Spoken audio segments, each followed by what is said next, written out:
I need to get this off my chest because I feel like I'm going crazy. I 22M have been dating Claire 25F for about 14 months now.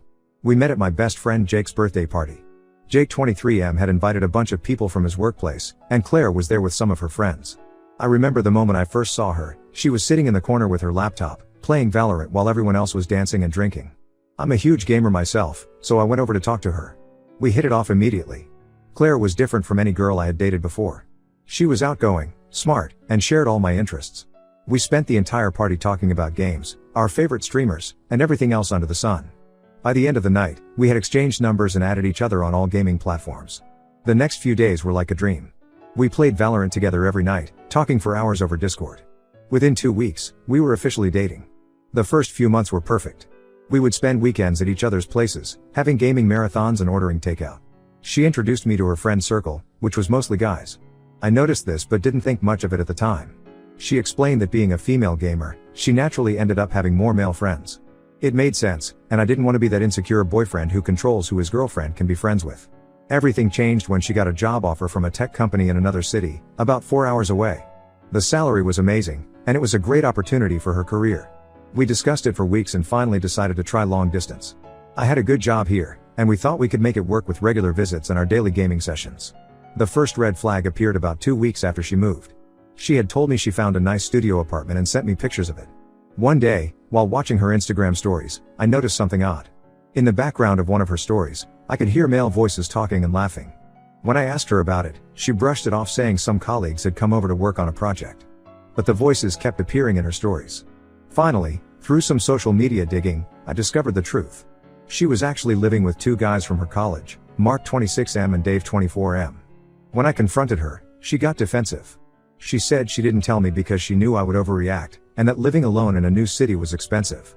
She made me feel like I was being unreasonable for being upset about her lying. I tried to move past this, but then came the situation with her ex, Tom 27M. Claire had mentioned that Tom worked at her new company, but assured me they barely saw each other. One evening, I was on a call with Jake, who had visited the same city for work. He casually mentioned seeing Claire and Tom having dinner at a fancy restaurant. When I asked Claire about it, she said it was a team dinner. But Jake had seen them alone. This led to more digging, and I discovered they had been meeting regularly outside work. Sometimes in groups, but often just the 2 of them. She had hidden all these meetings from me. When confronted, she got angry and said I was being paranoid and that she was allowed to be friends with her ex. The final straw was Kevin 25M, a guy from her new office. At first, I didn't think much of him. He would comment on her Instagram posts, but so did many others. Then I started noticing a pattern. His comments were always flirty, with lots of heart emojis and inside jokes I didn't understand. She would respond to his comments with similar energy. One day, Jake came to me with some concerning information. One of his friends who works at Claire's company told him that Kevin had openly admitted to having feelings for Claire at an office party. Apparently, he had told everyone that he was just waiting for her to break up with her long-distance boyfriend. I brought this up with Claire 2 months ago. She initially acted surprised and said she had no idea Kevin felt that way. She promised to distance herself from him and remove him from her social media. I thought the matter was resolved, but I was wrong. Yesterday morning, while checking her recent posts, I noticed Kevin was still actively commenting. She hadn't removed him, she had just hidden his comments from me. When I confronted her, she exploded. She said I was being controlling and that she was tired of me telling her who she could be friends with. We had a huge fight over text. Later that day, she had a dental appointment. Despite our fight, I texted to check if she was okay because I knew she was nervous about it. She replied with a cold yes and ignored my follow-up messages. In the evening, wanting to patch things up, I opened Valorant hoping to play with her. That's when I saw she was already in a game, with Kevin and 3 other guys from her office. She was playing and laughing with the very person we had just fought about hours ago. I waited until her game ended and called her. Instead of acknowledging how disrespectful this was, she turned the tables on me. She said I was suffocating her with my jealousy and that she was allowed to have male friends. When I pointed out that this wasn't about male friends but about a specific guy who had romantic intentions towards her, she dismissed my concerns. Finally, fed up with the constant lies and disrespect, I gave her an ultimatum: either block Kevin completely or we need to rethink our relationship. Her response left me speechless. She said if she blocks him, she would hate me forever and never speak to me again. She brought up that I had asked her to remove Tom from her social media a few days ago, and she had refused that too, saying I couldn't dictate her social media presence. Now she's acting like nothing happened. Since morning, she's been sending me memes and asking when we're going to play Valorant again. I haven't responded yet. I feel lost and confused. Everyone can see these red flags, the lying about her living situation, secretly meeting her ex, refusing to set boundaries with a guy who openly likes her. But part of me still loves her and wants to believe she'll change. Am I being unreasonable here? Should I give her another chance? Or is it time to accept that this relationship isn't what I thought it was? Update 1. I want to thank everyone who commented on my last post. Your support and advice really helped me see things clearly. A lot has happened in these 2 weeks, and I need to share it all. After reading all your comments, I realized I needed to have a serious face-to-face conversation with Claire. Phone calls and texts weren't cutting it anymore. I had a day off work last Friday, so I decided to drive to her city. I didn't tell her I was coming because I wanted to catch her in her normal routine, not in a prepared state where she could hide things. The drive was long and gave me time to think. I rehearsed what I wanted to say, prepared myself for different scenarios, and tried to stay calm. I reached her apartment building around 7 p.m. I recognized her car in the parking lot, but she wasn't answering her phone. I called 3 times and sent multiple texts, but got no response. According to her Instagram story from an hour ago, she was home, supposedly working late on an urgent project. After waiting in my car for about an hour, getting increasingly worried and frustrated, I decided to go up to her apartment. As I approached her floor, I could hear music and laughter. Not the kind of atmosphere you'd expect from someone working on an urgent project. I stood outside her door for a few minutes, my heart pounding. I could hear multiple voices inside, including Claire's distinctive laugh. When I finally knocked, the music suddenly stopped. After a moment, Mark opened the door. The look on his face when he saw me was priceless, a mix of surprise and what I now recognize as guilt. The scene inside the apartment was like a punch to the gut. Claire was sitting on the couch with Kevin, both holding Nintendo Switch controllers. Mario Kart was paused on the TV screen. Empty pizza boxes and beer cans were scattered around. She jumped up when she saw me, looking terrified. Kevin just sat there, trying to act casual but clearly uncomfortable. Claire started rambling immediately, saying she had finished work early and Kevin had just stopped by. But the scene told a different story. This wasn't a casual drop-by. The pizza boxes were from a place they deliver from only if you order at least 2 hours in advance. I know because we used to order from there when I visited. The confrontation that followed was messy. Claire started yelling about how I was stalking her by showing up unannounced. She said I was controlling and that she was allowed to have friends over. Kevin tried to play it cool, saying they were just hanging out as colleagues, but he couldn't even look me in the eye. That's when something unexpected happened. Mark, who had been standing quietly by the door, asked to speak with me privately. We stepped into the hallway, and what he told me changed everything. According to him, this wasn't a one-time thing. Claire and Kevin had been spending almost every evening together for the past month. They would play games, order food, and sometimes other friends would join, but it was mostly just the two of them. Mark seemed genuinely troubled as he spoke. He said he had overheard several conversations between Claire and Kevin late at night, talking about their feelings for each other. He had been feeling guilty about keeping this from me, especially since I had always been nice to him when I visited. Armed with this information, I went back inside. The atmosphere had changed. Claire must have sensed something was wrong from how long Mark and I had talked. When I confronted her with what Mark had told me, she broke down. Through tears, she admitted that she and Kevin had kissed at an office party 2 weeks ago. She claimed it was just once and that she was drunk, but then she said something that broke my heart. She was developing feelings for him. She tried to explain herself, saying she was confused and lonely, that the long distance was harder than she expected. She said she still loved me but didn't know what she wanted anymore. Kevin just sat there silently, looking at the floor. I couldn't stay there any longer. I walked out, ignoring Claire's calls for me to come back and talk. The drive home was a blur. I'm still not sure how I made it back safely. The past 2 weeks have been absolute hell. Claire has been calling and texting constantly. Sometimes she's apologetic, saying she made a huge mistake and wants to work things out. Other times she's defensive, saying I drove her to this with my jealousy and controlling behavior. She even got her friends to message me, telling me I'm overreacting and that it was just one drunken kiss.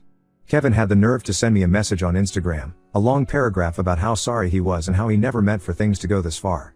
But something in his message caught my attention. He mentioned things about that office party that didn't match Claire's version. According to him, the party was just an excuse. They had been growing closer for weeks before that. I haven't blocked either of them yet. I know I probably should, but part of me wants to see how many more lies they'll tell. Their stories keep changing with each message, and none of them add up. Claire says it was just one kiss, Kevin implies it was more, and now I'm starting to wonder what else they're hiding. Jake thinks I should just cut all contact and move on, but I can't shake the feeling that there's more to this story. Mark has been messaging me too, saying he has more to tell me but wants to do it in person. I'm planning to drive back there next weekend to hear him out. I'll update again after I talk to him. I know I should probably just walk away now, but after 14 months together, I feel like I deserve to know the full truth. Even if it hurts more. Update 2. Things have gotten so much worse since my last update. The truth finally came out, and it's more twisted than I could have imagined. Remember how I mentioned that Claire's stories about the office party didn't match Kevin's version? Well, now I know why. Last week, Dave, Claire's other roommate, reached out to me through Jake. He said he had been wrestling with his conscience ever since he saw my last update on Reddit. One of his friends had shown him my post, and he immediately knew it was about Claire. He asked to meet me in person, saying there were things I needed to know. We met at a coffee shop halfway between our cities. Dave looked nervous and uncomfortable, nothing like the cheerful guy I remembered from my visits to their apartment. He started by apologizing for not telling me sooner, saying he had promised Claire he wouldn't get involved. But after seeing how she was trying to manipulate the situation and paint herself as the victim, he couldn't stay quiet anymore. According to Dave, Claire and Kevin's relationship didn't start with a drunken kiss at an office party. They had been secretly dating for almost 2 months, starting just a few weeks after she moved to the city. All those late work nights and gaming sessions were covers for their dates. They would often go out to dinner while telling me she was working late, or hang out at the apartment when they knew I would be busy with my evening shifts. But here's where it gets even more messed up. Remember Tom, her ex who she kept meeting? Dave revealed that Claire was still involved with him too. The three of us, me, Kevin, and Tom, had no idea about each other. The apartment situation wasn't just a coincidence either. She had specifically chosen to live with Mark and Dave because they were friends with Tom from college and could help cover for her when she was with him. Dave showed me text messages where Claire had asked him and Mark to lie for her if I ever asked questions. She had different stories prepared for different scenarios. If I showed up unexpectedly, they were supposed to say she was working late. If I asked about Tom, they were supposed to say they were all hanging out as a group. The real kicker came when Dave revealed why he finally decided to tell me everything. Last week, he overheard Claire on the phone with another guy, someone neither of us knew about. She was using the same sweet voice and pet names she used with me. Dave said that was when he realized she wasn't just confused or making mistakes, she was deliberately playing with multiple people's feelings. I confronted Claire with all this information. I expected her to deny it or have more excuses ready, but surprisingly, she broke down and confirmed everything. She tried to justify it by saying she had commitment issues stemming from her parents' divorce. She said she felt pressured by the long distance and didn't want to lose any of us. She even tried to blame it on Mark and Dave, saying they should have stopped her or told us sooner. Kevin and Tom didn't know about each other either. Dave had already told them everything before meeting me. Tom apparently went ballistic when he found out, especially since he had been thinking about getting back together with Claire seriously. Kevin just disappeared, deleted all his social media and requested a transfer to a different office location. Claire's carefully constructed house of lies came crashing down in a single day. She lost her boyfriend, her ex, her affair partner, and her roommates all at once. Mark and Dave are moving out next week. They said they can't live with someone who manipulated everyone around her. The worst part? She still doesn't seem to understand what she did wrong. In her mind, she was just trying to make everyone happy. She sent me a long message saying that out of everyone, she loved me the most and that's why she kept me around the longest. As if that was supposed to make me feel better. I'm still processing everything. Jake has been amazing through all this, letting me crash at his place when I don't want to be alone. Our other friends have been supportive too, especially after hearing the full story. Some of them had suspected something was off about Claire's behavior but didn't want to get involved. I'm planning to schedule a therapy session next week. Not because I'm broken or can't handle this, but because I want to make sure I process this properly and don't carry trust issues into my future relationships. For now, I've blocked Claire on everything. I don't want to hear any more of her excuses or justifications. I'll update again if anything significant happens, but I think this chapter of my life is finally coming to a close. Update 3. It's been 3 months since everything blew up, and I finally feel ready to write this final update. A lot has changed, and I want to share how things turned out. After my last update, the situation with Claire got even messier before it finally ended. When both Tom and Kevin cut contact with her, she went into full panic mode. She showed up at my workplace one afternoon, crying and causing a scene. My coworkers had to call security to escort her out. She kept saying she had changed and that losing everyone had made her realize her mistakes. Mark and Dave followed through with their plan to move out. They found a new place within 2 weeks and left Claire with an apartment she couldn't afford on her own. That's when she really started spiraling. She made multiple social media accounts to try to contact me after I blocked her main ones. She even tried to join the Discord servers where I play Valorant, but thankfully the moderators banned her when I explained the situation. The real shock came when she showed up at Jake's apartment one night, completely drunk. She knew I had been staying there occasionally and thought she might find me. Jake recorded the whole interaction on his phone. She was rambling about how she had made mistakes but that I was partly to blame for being too controlling. She said if I had been more understanding about her male friends, she wouldn't have had to lie. Jake showed me the video the next day, and it just confirmed that I had made the right decision in cutting her off. Claire eventually had to move back to her parents' house because she couldn't keep up with the rent alone. She made this long, dramatic post on Facebook about how she had hit rock bottom and was working on herself. She talked about how she had lost the love of her life, me, because of her poor choices, and how she was going to therapy to deal with her commitment issues. The post got a lot of sympathy comments from people who didn't know the whole story, but those who knew the truth either unfollowed her or called her out. As for me, I'm doing much better now. I got a promotion at work that I had been working towards for months. The project I was leading was a success, and my boss specifically mentioned how impressed he was with my focus and dedication during what he knew was a difficult personal time. I've also started gaming with a new group.